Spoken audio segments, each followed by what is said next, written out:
반갑습니다. 오늘 이제 미니 모의고사 첫 시간으로 들어가 볼게요.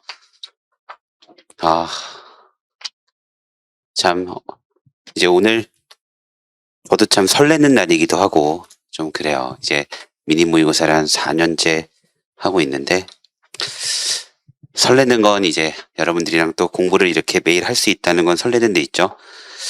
이게 또 이제 저는 매일 아침 5시 반에 기상을 또 해야 되거든요. 근데 제가 약간 직업병이 생겨가지고 저는 이제 주말에도 요새는 6시에 일어나요. 그 직업병이 또 이제 시작되는 것 같아서 한편으로는 조금 걱정도 되지만 우리 한번 열심히 하루에 한 번씩, 하루에 1시간씩 문제를 풀고 그리고 해설하는 시간을 좀 가져보도록 할게요. 오늘 문제 풀기 전에 제가 좀 말씀드리고 싶은 게 몇 개가 좀 있어요. 일단 미니 모의고사는 이 자리에서 문제를 풀 겁니다.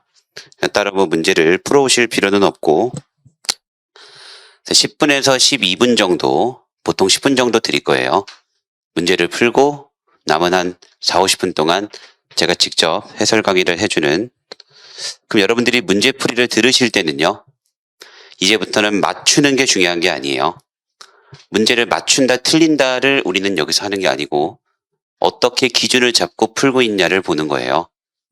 그래서 제가 문제를 푸는 기준을 잘 봐주시고 이런 유형은 이렇게 풀면 된다라고 말하는 것들을 조금 외워주세요. 그래서 어떤 분들한테는 문제가 조금 쉬울 수도 있고 어떤 분들한테는 조금 어려울 수도 있고, 근데 어렵고 쉽고가 중요한 게 아니라요, 내가 문제를 배웠던 기준대로 풀었냐 안 풀었냐가 중요한 거예요. 그러니까 앞으로 문제를 또 다른 문제를 풀 때도 기준대로 풀었는데 틀렸다는 말을 했으면 좋겠어요. 그냥 어쩌다 보니 맞췄다 말고. 그래서 여러분들의 그 기준을 만들어 가는데 제가 좀 도움이 돼 볼 생각입니다. 자, 그럼 이제 수업 시간에 이렇게 수업을 듣고요, 복습하는 방법 잠깐 말씀을 드릴게요. 일단 여러분 수업 시간에 필기한 것들이 좀 있을 거거든요. 요거를 꼭 암기를 좀 해주세요. 매일. 그 독해할 때 꼭 필요한 것들이 있을 테니까요. 그리고 이 수업 시간에 좀 새로운 유형을 풀 때가 있을 겁니다. 마찬가지로 풀이 방식을 암기를 좀 해주세요. 왜냐하면 그 풀이 방식이 문제풀이의 기준이 될 거기 때문에. 여러분들한테 알려드리는 풀이 방식은 있죠. 제가 진짜로 시험장에서 학생으로 앉아있을 때 푸는 방법이에요. 저는 어떤 생각을 가지고 문제를 푸냐면요, 제가 알고 있는 방법대로 풀어가지고 떨어지면 난 떨어질 수밖에 없는 거다라는 생각을 가지고 수업해요. 즉 시험장에 들어갔을 때는 있죠, 합격을 위해 최대한 더 많이 맞는 것보다 내가 배웠던 기준과 내가 세운 기준대로 답을 찍고 나오는 게 저는 항상 중요했고요. 이건 학생 때부터 그랬어요.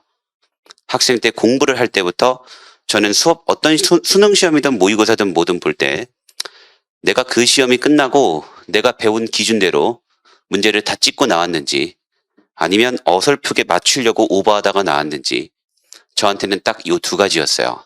그러니까 여러분들도 그렇게 될 수 있게 풀이 방식은 꼭 암기를 해주세요. 제가 지나가다가 툭 찌르고 물어보면 바로 대답할 수 있을 정도로 암기해 주시면 됩니다.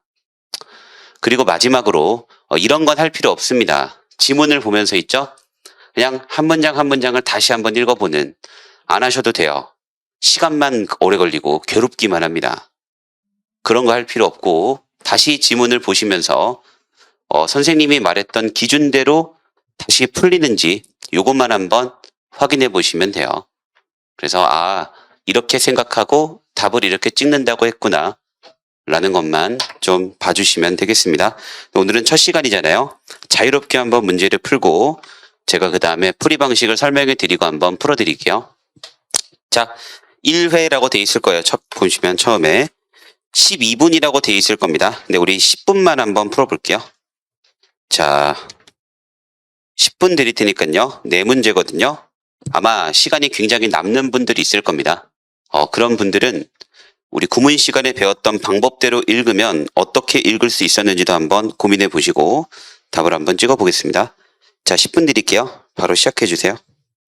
자, 우리 이 주제 문제를 푸는 방법에 대해서 정리를 좀 해볼게요.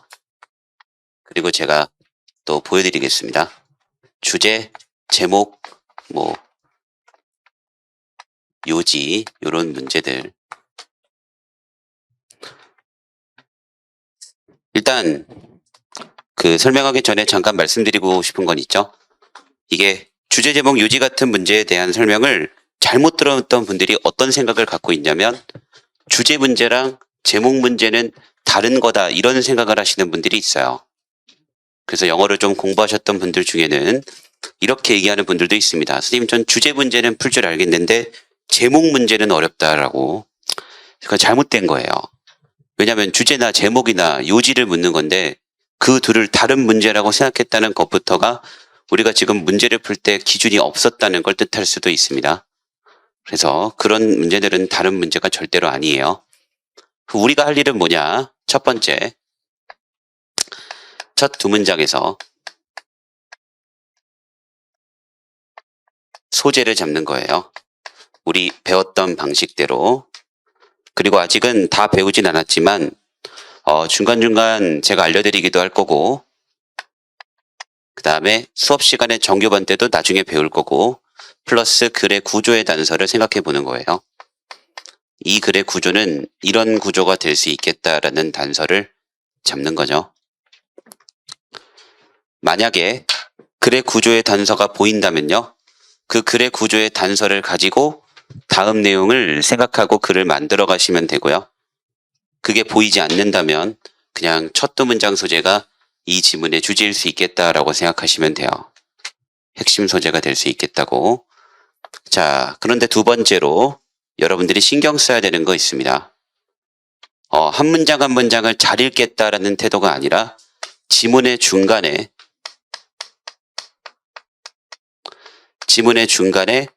글의 구조가 바뀌는 포인트에 대한 생각을 해야 돼요. 이 지문의 중간에 글의 구조가 바뀌는 포인트가 있을 수가 있습니다. 있으면 봐야 돼요. 없으면 그냥 첫 두 문장이 주제고.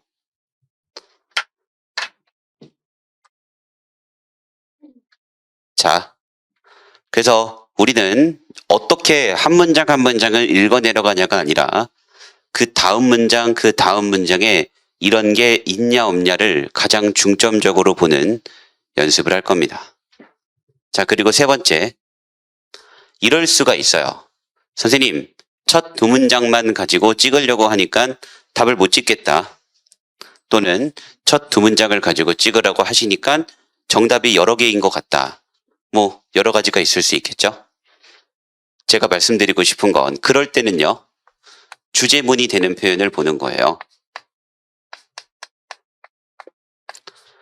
누누이 말하지만 주제문이 될 수 있는 표현은요, 세 가지밖에 없습니다. 첫 번째는 대주어 동사, 대띠의 완전한 문장, 대절이 주제거나 반대가 주제라 그랬죠. 두 번째는 깔고 가는 표현, 우리 다 배웠죠? 깔고 가는 표현 뒤에 벗이 나오는 거. 세 번째는 more than a 라고 쓴의 다음 문장, 여기. 그래서 이렇게 세 가지 원리를 활용을 해볼 거예요. 이 문제를 풀 때도 그렇게 풀 거고요. 한양대학교 문제를 풀 때도 이렇게 풀 거고, 서강대학교 문제를 풀 때도 이 말만 할 겁니다. 자, 지금 이 말하는 방식은요, 이 문제에서 하는 얘기가 아니라 대한민국에 있는 모든 문제를 이렇게 풀 거예요. 그러니까 지금 말하는 방식대로 여러분들이 앞으로 살면서 만나시게 될 모든 주제 문제를 다 풀 겁니다. 그러니까 그렇게 생각하고 암기해 주시면 돼요. 그럼 이 과정을 통해 여러분들이 해야 될 일은 뭐냐? 바로 핵심 소재를 잡아내는 겁니다.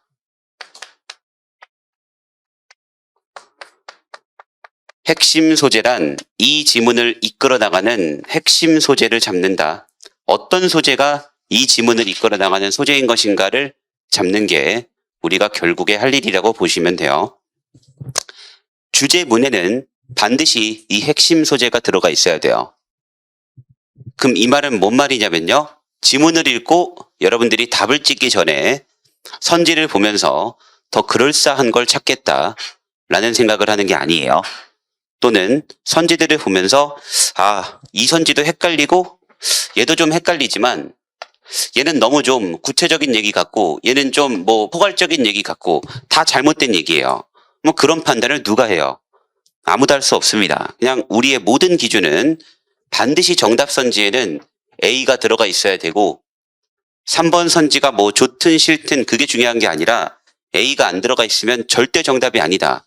이런 식의 사고 체계를 갖고 있어야 된다는 얘기예요. 그럼 이제 제가 바라는 건 뭐냐면 틀리세요. 대신 저한테 이렇게 질문했으면 좋겠어요. 선생님, 저는 요 A가 핵심 소재라고 생각을 했고 그래서 선지를 봤더니 그 A를 담고 있는 선지가 4번 선지밖에 없어서 4번을 찍었다. 근데 나는 왜 틀렸냐? 이렇게 질문하면 훌륭한 질문이에요. 어떤 질문은 쉽지 않냐면 선생님, 정답이 3번인 건 알겠는데요. 4번은 왜 안 될까요? 이러면요, 도와드릴 수 있는 게 없어요. 이해되시죠? 그걸 바라는 거예요. 틀려도 이렇게 틀려오시라고. 그래서 그러면 왜냐면 핵심 소재를 잘못 잡은 거잖아요. 그럼 제가 고쳐드릴 게 있어요. 핵심 소재를 왜 잘못 잡았는지, A로 충분히 볼 수 있었지만 왜 A로 봐선 안 됐는지, 거기에는 우리가 배웠던 어떤 게 들어가 있는지 같은 거를 설명해 드릴 수 있기 때문에 여러분들은 꼭 얘를 좀 기억해 주시고 선지를 보시기 전에 앞으로는 어떤 단어가 들어가 있는 선지를 답으로 찍겠다라는 거를 꼭 연습해 주셨으면 좋겠어요. 그게 제가 바라는 겁니다. 자, 그러면 이제 읽으면서 한번 얘기를 해보는 걸로 할게요.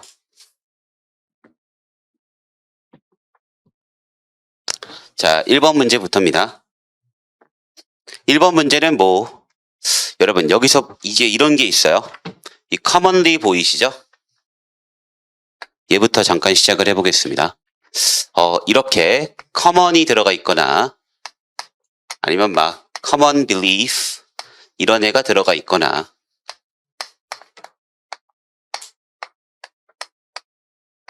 흔히라고 하는 표현이에요. 이런 친구들은 있죠. 어쩔 때 많이 쓰는 표현이냐면 필자가 어떤 잘못된 생각을 가정할 때 많이 쓸 수 있는 표현이에요. 그래서 이 친구 뒤에는 반대가 나올 가능성이 꽤나 높다라고 보는 게 맞는 겁니다. 다만 100%는 없어요. 그래서 우리는 저 commonly라는 친구를 봤기 때문에 글이 굉장히 명확해지고 단순해지고 이 글은 끝난 거예요.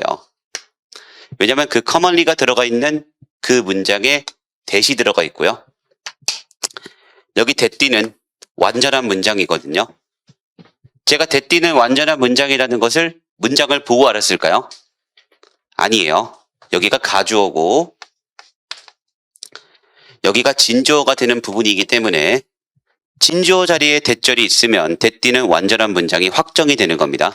뭐 이건 그래서 따질 것도 없는 that는 완전한 문장이 써 있겠죠. 하필 또 그 문장에 commonly까지 들어가 있으니 이제 이 글은 that절이 주제거나 이 that절의 반대가 주제거나 둘 중 하나가 될 확률이 거의 99%가 됐다 라고 보고 여러분들은 이 that절을 봤으면 될 것 같아요. 그럼 우리가 이제 또 생각해 볼 수 있는 건 문장을 읽을 때 중요한 것은 관계라고 했죠. 이런 식으로 활용하는 거예요.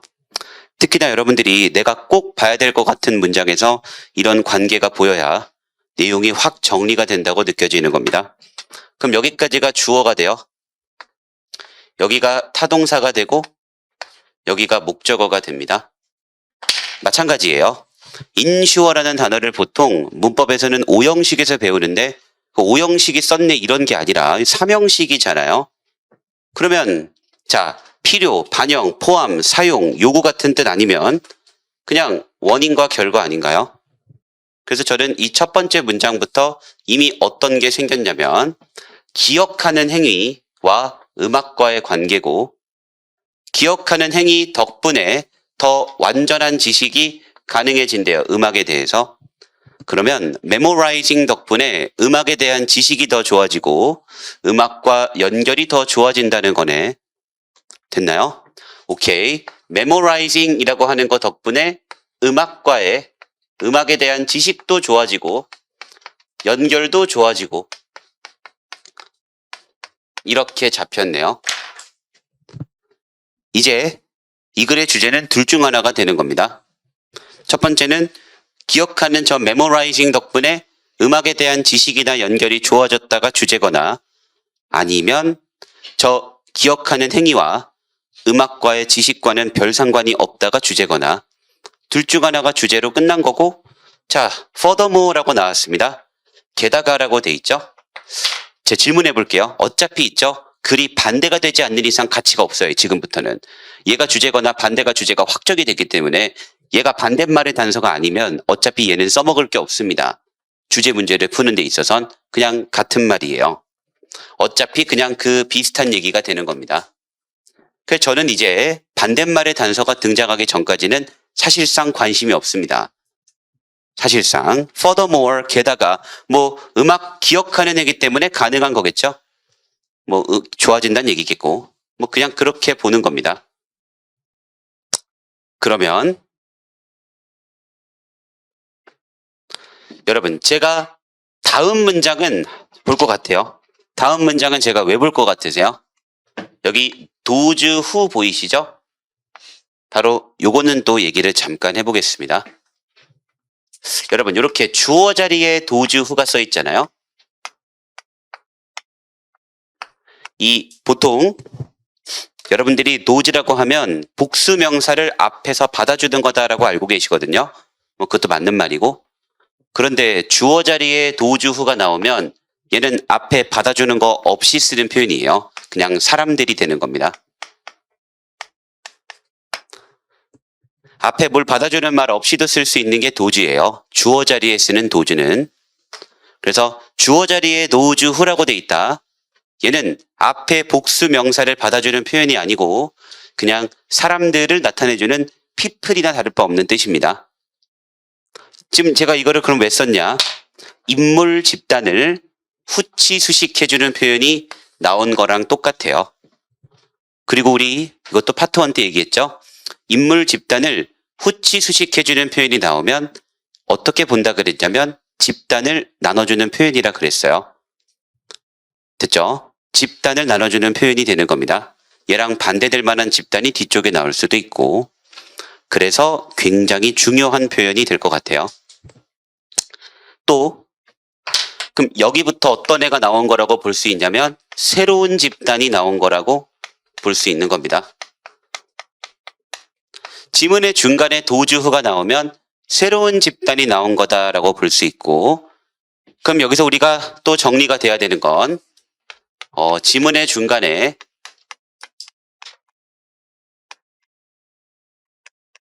새로운 인물 집단이 나오면요.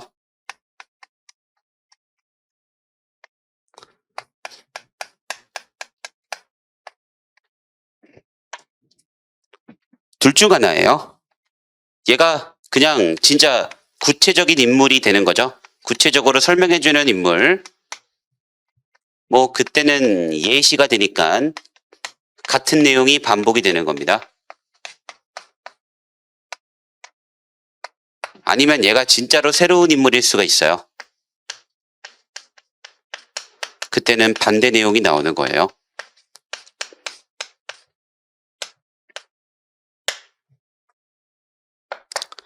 이 말을 하고 싶었습니다.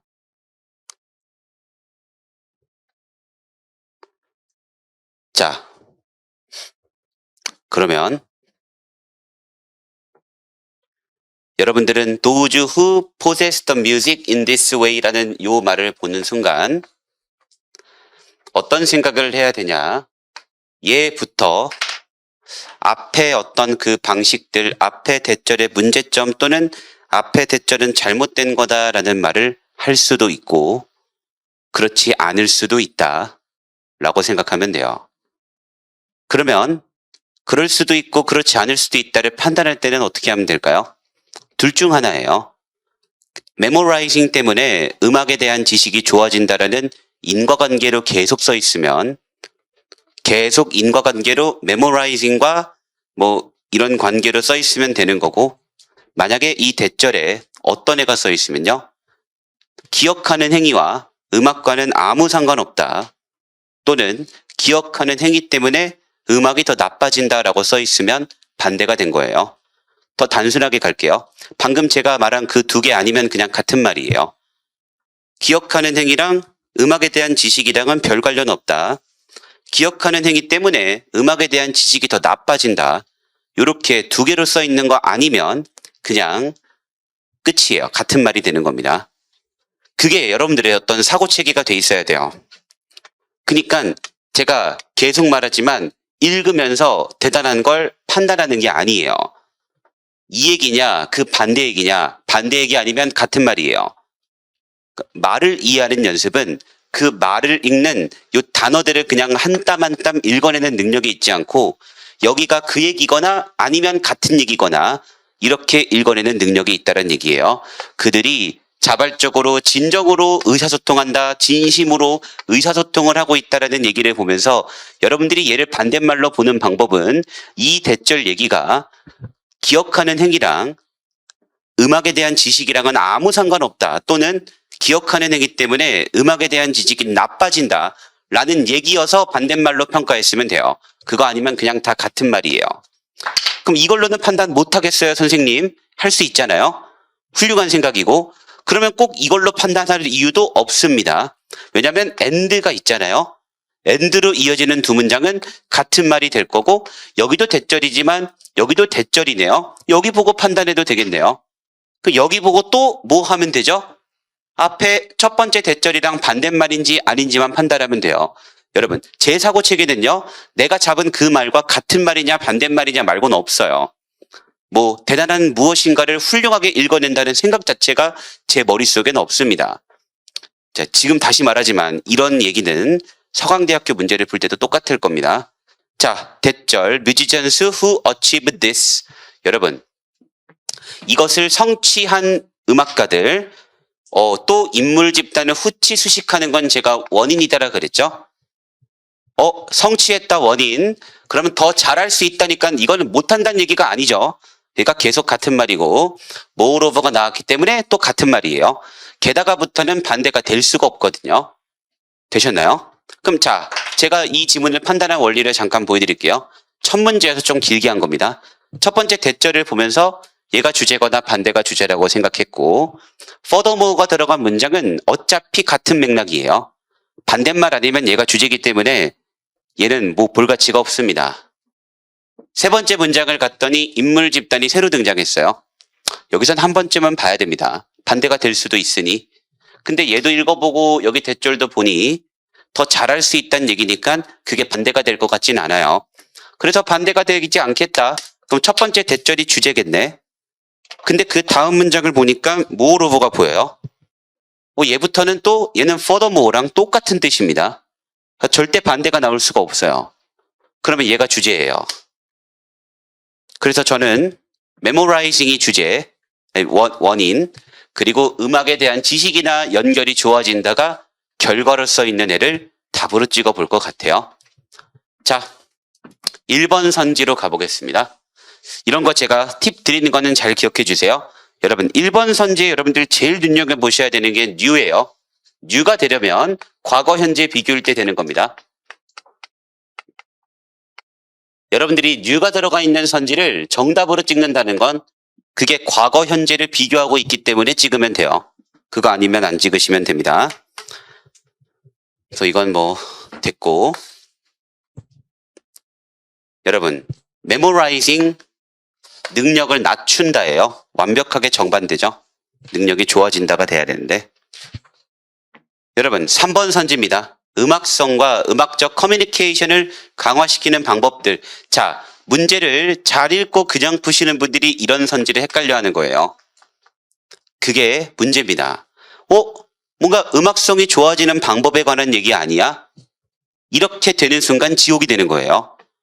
다시 한번 말하지만 저는 메모라이징 해서 음악이 좋아진다 이렇게 써 있는 거 아니면 때려 죽여도 답을 안 찍어요. 즉 얘가 그럴싸해 보이든 말든 메모라이징이 원인, 음악이 좋아진다가 결과로 써 있는 애를 답으로 찍지 그냥 그래 보이는 걸 찍지는 않는다는 얘기예요. 그건 저한테 중요한 게 아닙니다. 뭔가 이런 얘기도 있었던 것 같은 데는 저한테 안 중요해요. 저는 그냥 이게 들어간 선지를 찍을 뿐. 그러니까 저한테 꼭 질문도 이렇게 식으로 많이 해주시면 됩니다. 장점과 단점 나오는 순간 그냥 단점부터 커트고, 이거 우리 또 구문 때 필기한 거죠. 자, 이거 필기하면서 뭐라 그랬냐면 이게 제목 문제 선지로 엄청 나온다고. 이펙트 오브 명사, 운명사 A가 원인이고 B가 결과일 때 나온다고. A가 원인이고 B가 결과일 때 얘가 된다고. 딱 정확하죠. memorized 원인, physical communication 결과, 인과관계로 써 있는 이 친구가 정답이 되겠다라고 적으면 되는 게 요 문제가 되겠습니다. 자, 요것이 1번 문제. 자, 됐고.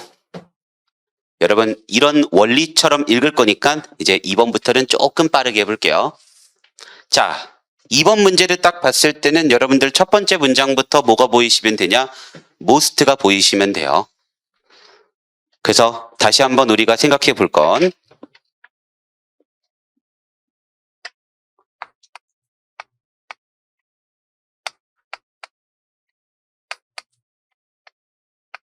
이렇게 이 친구들 나오면 집단을 나누는 겁니다.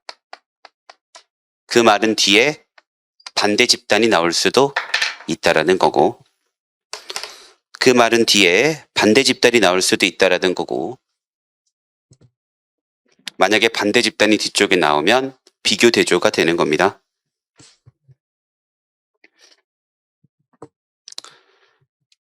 자, 그런데 여기는 이게 끝나고 나서 new research suggest라고 돼 있죠.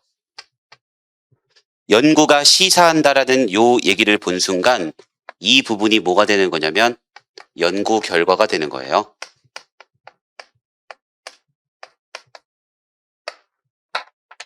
연구 결과가 되는 거다라고 봐주시면 돼요. 여기 대절이랑 똑같은 거라고 보시면 됩니다. 그냥 거의 대생략이라고 보면 되는 거예요. 요건 이제 중급반 올라가시면 처음에 배울 삼형식 도치라는 겁니다. 그래서 어쨌든 저희가 대생략이라는 거고 대절이에요. 그러니까 얘가 주제거나 또 반대가 주제겠죠. 근데 연구 결과니까 얘가 주제일 확률이 높고,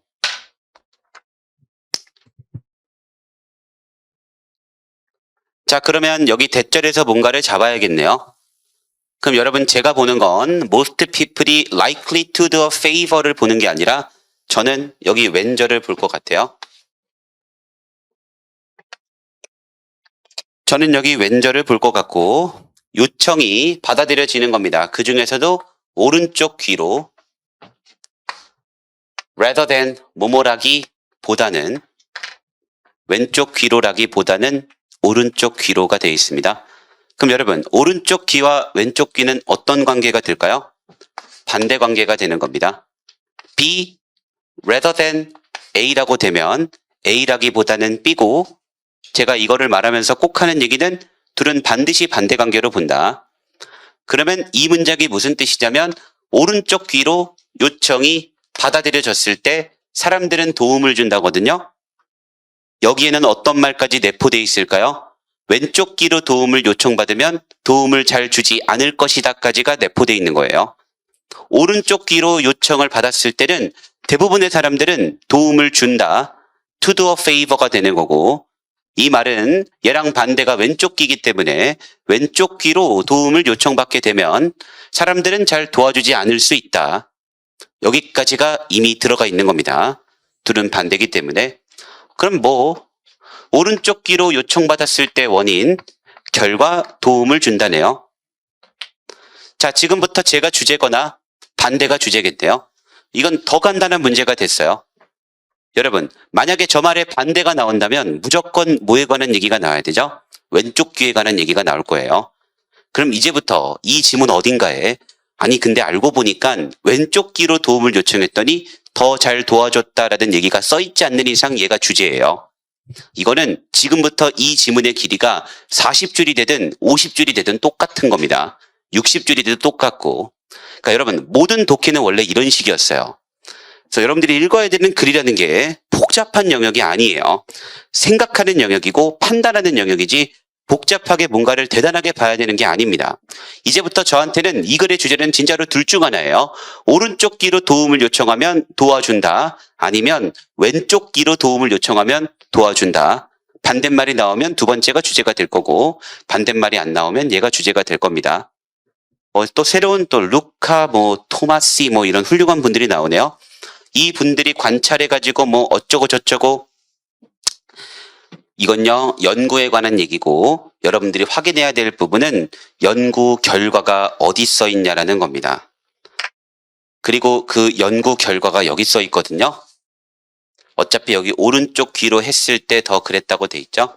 계속 오른쪽 귀 얘기니까 똑같은 얘기예요. 왼쪽 귀로 했더니 좋아졌다 아니면 다 그냥 똑같은 얘기입니다.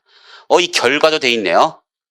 결과 잘 알려진 비대칭을 보여준다. 또 오른쪽 귀의 지배성 되는 순간 볼 게 없어진 겁니다. 왼쪽 귀로 했더니 도와줬다 얘기 아니면 그냥 첫 번째 문장이 주제라고요. 이미 저는 생각의 틀 자체가 이렇게 돼 있어요. 그럼 이제 오늘 저한테 이 수업을 들었잖아요. 저라면 있죠. 어떻게 해볼 거냐. 이제부터 지문을 읽을 때 대절이 나오면 그 대절이 무조건 주제거나 그 대절의 정반대가 주제겠다라고 아예 픽스를 해두고 다음을 볼 거예요. 만약에 내 눈에 반대말을 만들어주는 단서가 어딘가 보여서 그 반대말을 찍었더니 틀렸으면 질문할 겁니다. 이렇게 질문하면 되죠. 선생님, 대절이 나왔고 이 뒤에 벗이 나와서 저는 이 대절의 반대가 주제라고 생각했고 반대는 이런 내용인 것 같아서 저는 얘가 들어간 정답을 이걸 찍었는데 제가 정답이 아니네요. 제가 어디가 틀렸죠? 저라면 이렇게 질문할 거예요. 그래야 늘지 않을까요? 그래야 제가 왜 그게 잘못됐는지, 왜 그게 반대가 아닌지, 왜 그럼 그렇게 사고했으면 안 되고, 그럼 왜 대절이 그냥 있는 그대로 주제인지 이런 걸 설명해 주겠죠? 그러니까 여러분 그런 식으로 질문하시면 된다는 얘기예요. 그래서 끝났습니다. 계속 오른쪽 귀 얘기만 하길래 저도 그냥 오른쪽 귀 들어간 걸로 답을 찍어 볼게요. 오른쪽 귀 원인, 결과, 도움을 준다예요. 오른쪽 귀가 어딨지를 찾으면 정답은 3번이 되겠네요. 오른쪽 귀 그러면 도움을 준다. 3번이 되는 겁니다. 자, 3번으로 가볼게요. 자, 이 첫 두 문제는 여러분들 그냥 첫 번째 대절로 끝나는 얘기로 보여주는 그런 문제였고 두 번째 이제 요 3번 문제로 가볼게요. 자, certain portion of the public 주어 believes that 또 대절이지만 대절이 주제거나 반대가 주제겠네요. 자, 대절이 주제거나 반대가 주제고 물론 얘는 many, some, most의 개념은 아니지만 certain portion of가 되는 순간 이것도 기억나세요? certain만 봐도 좀 생각이 드시는 게 있나요? certain이 명사를 꾸며주네요.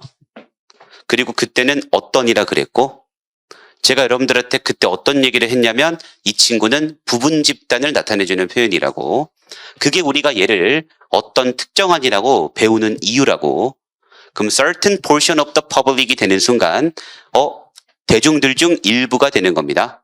그럼 얘 또한 뭐가 될까요? 집단을 나눠주는 표현. 그러면 이 지문의 뒤쪽에는 얘랑 비교될 만한 반대 집단이 나올 수 있고 여기가 대절이고 그러니까 대절이 주제거나 반대가 주제일 겁니다. 그러면 저한테는요. 반대말에 포인트가 안 나오는 이상 얘가 주제고 반대말에 포인트가 나오면 걔가 주제예요. 자, 그래서 여기 또 대절을 훌륭하게 봤더니 포토그래프는 리얼리티를 나타내줘야 된대요. 예술사진이란 현실이어야 된다는 얘기예요. 오케이. 예술사진은 현실을 나타내줘야 된다. 얘가 주제거나 아니면 뭐가 주제죠? 예술사진은 현실을 나타내줄 필요 없다. 가짜를 나타내줘도 괜찮을 수 있다.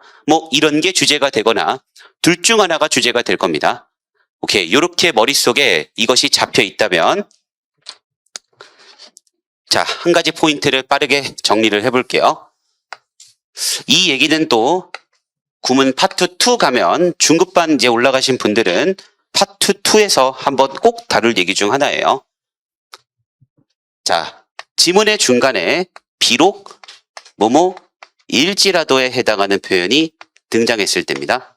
이렇게 부사절 주절로 지문의 중간에 비록 뭐뭐일지라도 라는 표현이 중간에 이렇게 등장했을 때예요.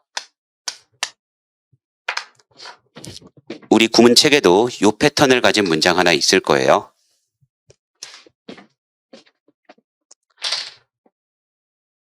일단 파트 1까지만 저랑 공부하신 분들도 뭘 배웠냐면 이렇게 나오면 둘이 반대라는 건 우리 배웠죠? 제가 이거 되게 강조하는 것 중 하나예요. 부사절과 주절의 관계를 말하면서 전 여러분들이 막 부사절 접속사의 뜻을 한 땀 한 땀 한국말 바꾸기를 안 해왔으면 좋겠고 반대말 아니면 인과관계다라는 원리를 가지고 읽었으면 좋겠고 그러면 우리가 기억해야 될 거는 반대말을 만드는 접속사들이 될 거고 그 반대말을 만드는 접속사 중에 비록 뭐뭐일지라도와 반면에가 있었고 필기했었죠? 그 중에 하나가 while도 있었고 그래서 그때는 무조건 반대말이라고 그래서 이렇게 반대말로 이해하는 것도 연습을 했었습니다. 이런 표현이 지문의 중간에 나오면 얘는 어떤 역할을 할까요? 두 가지로 보시면 돼요. 그럼 두 가지를 보기 위해선 어딜 보는 거냐면 여기 비록 뭐뭐일지라도에 써있는 얘기와 이 앞문장을 보는 겁니다. 이 둘이 같은 말일 때가 있어요. 즉 비록 뭐뭐일지라도에 써있는 얘기가 앞문장 얘기를 받아줄 때가 있습니다. 뭐 예를 들어 여기 이렇게 써있겠죠. 이것은 사실이다. 이것은 좋아 보인다. 이런 식으로 써있을 거예요. 그러면 이렇게 썼다라는 건 앞문장 얘기를 이렇게 한 번 더 받아준다는 뜻이에요. 그리고 그것이 사실일지라도가 되는 겁니다.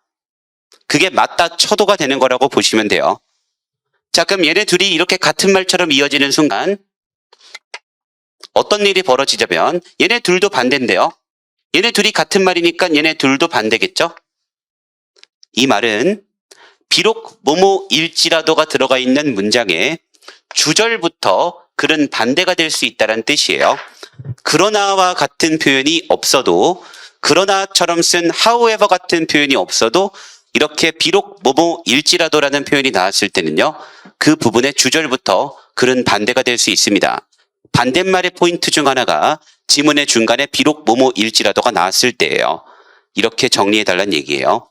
이게 반대말의 포인트 중 하나라고 보시면 됩니다. 자, 근데 어떻게 써있을 때도 있냐면요. 비록 뭐뭐일지라도 앞문장이랑 얘랑 반대말로 써있을 때도 있어요. 그럼 이렇게 반대고 이렇게 반대니까 얘네 둘이 같은 말이겠죠? 이 비록 뭐뭐일지라도가 그냥 깔고 가는 표현과 같은 역할을 할 때도 있습니다. 그러면 이제 여러분들은 비록 뭐뭐일지라도가 들어간 문장을 만났을 때는요.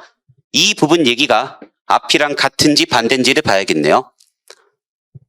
됐죠? 그걸 가지고 얘도 판단할 수 있을 거고 사실 우리가 파트 1 때 배웠던 걸 생각해 보면 제가 파트 1 때도 비록 뭐뭐일지라도가 나오면 보통 그냥 이걸 읽으려고 노력하는데 그럼 보통은 여기가 쉽게 써 있고 여기가 어렵게 써 있기 때문에 나라면 그냥 이 말의 반대말로 얘를 이해할 거지 여기 있는 말을 억지로 읽어대려고 애쓰지 않을 거다 라고 말했던 것 같고 이게 반대말로 이해하는 것의 중요성이다라고도 말했습니다. 결국 우리는 지문의 중간에 비록 뭐뭐일지라도가 나오면 이런 걸 써먹을 수 있다는 얘기예요. 자, 시간 관계상 쭉 내려가다 보면 사실 이거 다 포인트들이에요. 이걸 다 읽어드릴 수가 없어서 쭉 내려가다 보면 어디가 보이냐면 다 됐고 여기 지금 while 보이시나요?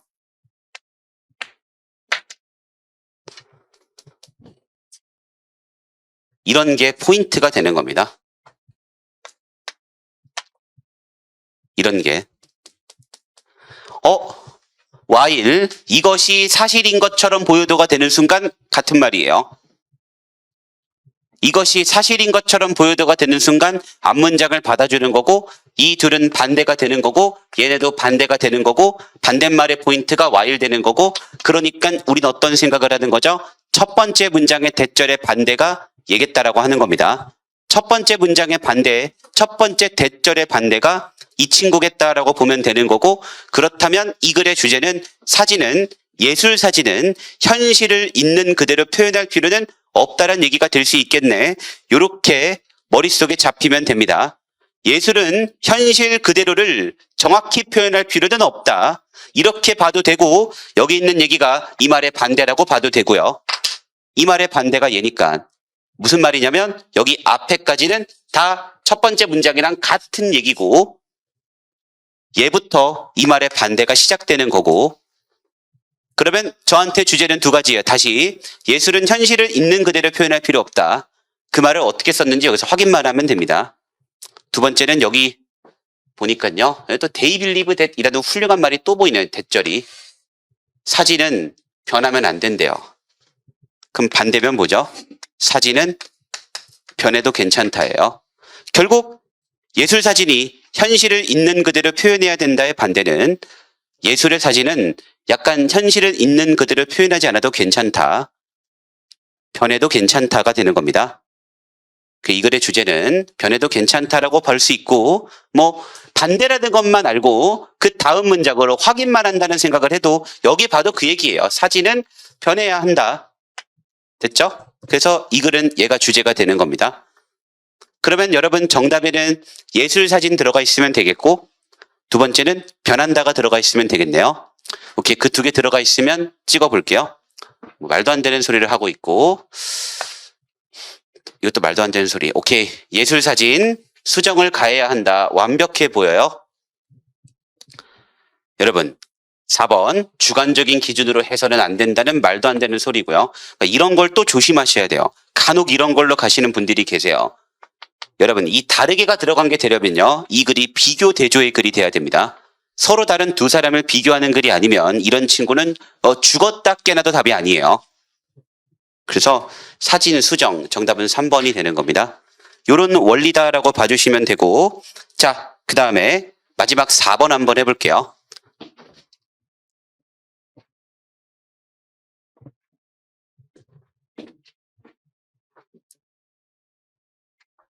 여러분 제가 이렇게 문제를 실어둔 거 있잖아요. 이제 제가 구문에서 필기했던 것들이 이런 거다라고 강조를 많이 할 거거든요. 일부러 이런 지문을 골라 실었다고 의심하실 수도 있겠지만 여러분 그러기에는 제가 준비해야 되는 지문이 너무 많아요. 시간도 없고 그리고 저는 있죠. 그런 걸 실제로 안 좋아해요. 절 경험해 보시면 느끼겠지만 자 그래서 나중에 가면 기출특강도 있죠. 그냥 한 시험지를 통째로 할 거거든요. 제가 왜 이런 식으로 수업을 하냐면요. 그래야 제가 선별해 온 게 아닌 게 되잖아요. 제 방식대로 풀리는 거 선별해 와서 문제 풀어주면 뭐예요?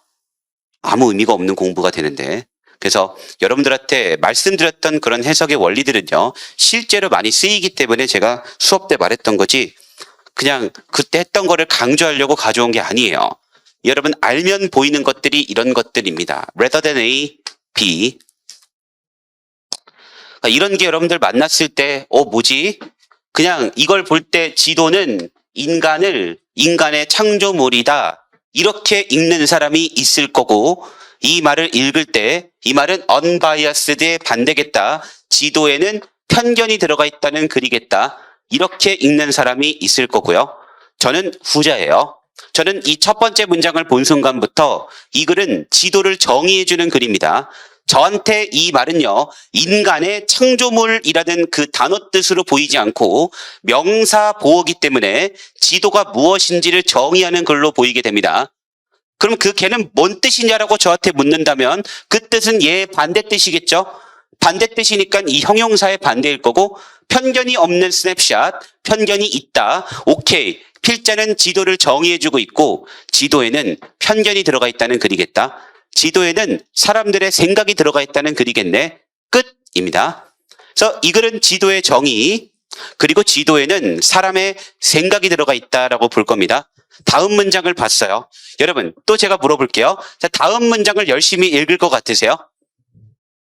다음 문장을 열심히 읽는다면 여기는 아니겠죠? 일단 기본적으로 부정문은 열심히 읽는 건 아니라고 했으니 뭐 열심히 좀 읽는다면 여기는 좀 그럴 수는 있겠네요. 왜죠? 대절이니까. 사실 not accidental이라고 되는 순간 저는 그 다음을 보고 싶어지긴 하는데 어쨌든 여긴 대절이니까 뭐 그래도 보긴 볼 것 같아요. 다만 저한테 더 중요한 건 다음 문장이에요. 여기까지. 그리고 저는 첫 번째 문장이랑 세 번째 문장이 일단 기본적으로 같은 말이라는 생각이 있어요. 그래서 다시 한번 말하지만 글은 평서문으로 이해하겠다는 생각이 기본입니다. 부정문 속에는 확정적인 의미가 담기기가 어려워요. 부정문을 안 읽어야 된다가 아니에요. 착각하시면 안 돼요. 읽으면 더 좋아요. 이해해도 더 좋고 이해하려고 노력하지 말라는 거지. 이해하지 말아라. 부정문을 쳐다보면 큰일 난다. 막 부정문 보면 막 눈 가리고 이러란 얘기가 아니에요.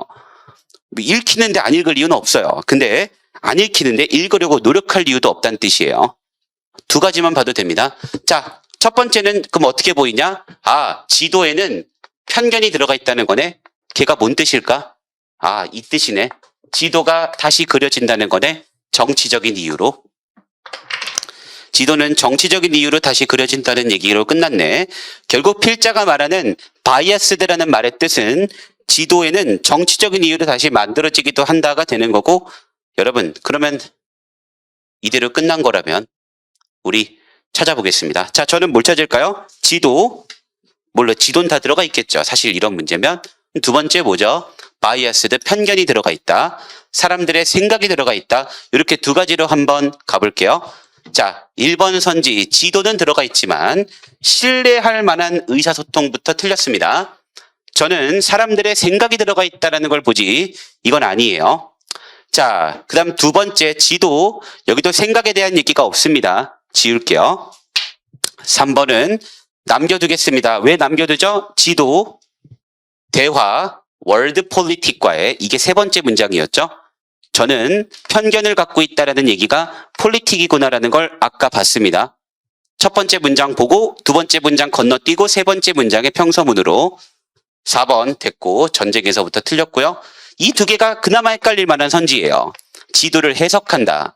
선생님, 지도를 해석한다는 것도 지도의 생각이 아닌가요? 훌륭한 생각이에요. 그럼 두 개가 헷갈리면요. 세 번째 문장에 political reasons가 있으니 3번이에요. 이렇게 찍는 게 문제풀이가 되는 겁니다. 그래서 정답은 무조건 3번으로 가야 되는. 그래서 첫 번째 문장을 보면서 지도에는 편견이 들어가 있다. 두 번째 문장은 부정문 됐고, 세 번째 문장 편견이 들어가 있다는 얘기는 정치적인 이유로 다시 그려진다는 얘기. 그러면 편견이 들어가 있다, 정치적인 이유로 그려진다. 둘 중 하나 고르면 되겠네요. 그러면 두 개를 남겨도 정답은 무조건 3번이 되는 겁니다. 즉 제가 찍은 이유는 3번이 더 적절해서가 아니라 이렇게 판단했기 때문에 3번이에요. 둘 중에 얘가 더 좋아 보여서가 아니에요. 제 어떤 판단에도 둘 중에 얘가 좀 더 답일 것 같아서는 없습니다. 그냥 내가 기준대로 풀면 나는 무조건 3번이다지. 이건 아예 사실 고려 대상이 아니에요.